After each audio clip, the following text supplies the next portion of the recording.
This is the most basic freedom. I'm talking about free will, choice. Who are you? I am Ansel Roth, one of the world's foremost authorities on mind control and cult organizations. I hope you die.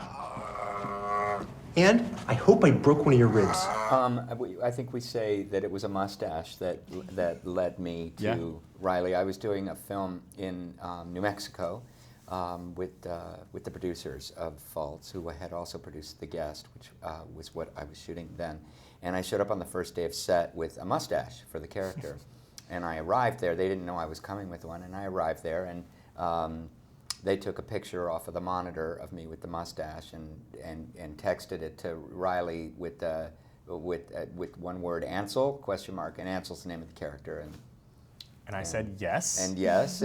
But we should say it's because the mustache was one of the describing like characteristics. in the first sentence. The first sentence or whatever of the script. Well, that was I said that he has a mustache and a brown suit that's a suit that's a depressing shade of brown. Yeah. And you had one of those two qualities already, so you got the part. She told me that she had found God, that she had made love to it. I don't want to lose my daughter, Mr. Roth. Are you familiar with deprogramming? Well, I was involved, I guess, very early. I was kind of reading the script as he was writing it, and we're married. Yes, we're married. The disclaimer. And I was so excited from like the first page. I was just like, this is going to be the one that we make. This is going to be the script that is going to really where Riley is going to find his voice, and so I was super excited about that. And I was nervous about playing this part because having been with it from the very beginning, and there was so much pressure on that because it was so important to both of us and everything. So that was a little extra nerves because of that. But yeah, it was great. It was great to be involved from the get-go. It was a new thing for me.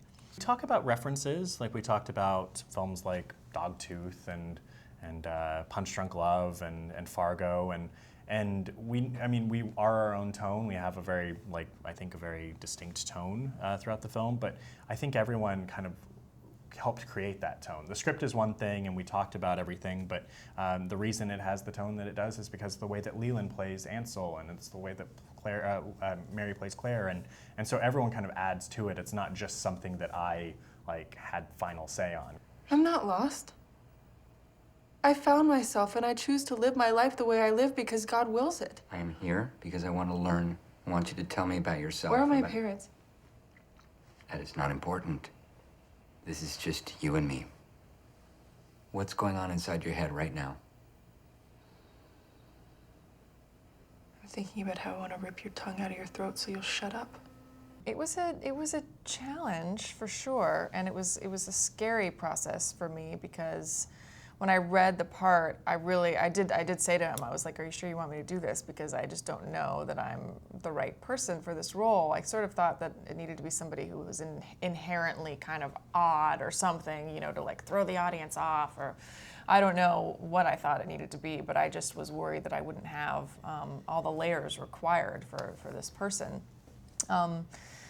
So once we were on set and I was actually there, I kind of realized that I think all of the talking we had done about it and all the talking with Leland and all the just sort of going over the characters and going over the different parts of the script, that it had sort of naturally progressed into this very layered person.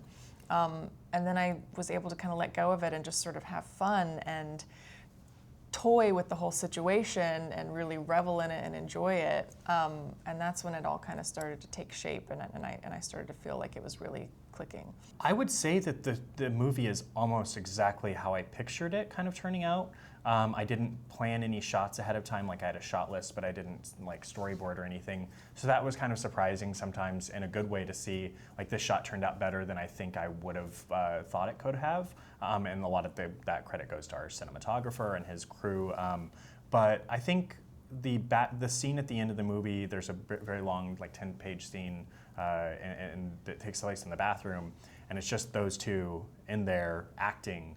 And I think just seeing them do it on set and realizing how almost all of it could play in one shot, and that I wasn't going to have to really do that much work. It was all, they put in all the work already. I think that was the most surprising thing, was how perfect I feel like that scene turned out in the end. Like, it was one that we were all kind of dreading in a good way, but also very scared of, and it turned out better than I could have ever imagined. Fault is a fracture. It's a place where pressure builds until it releases. One day, I will be a mountain.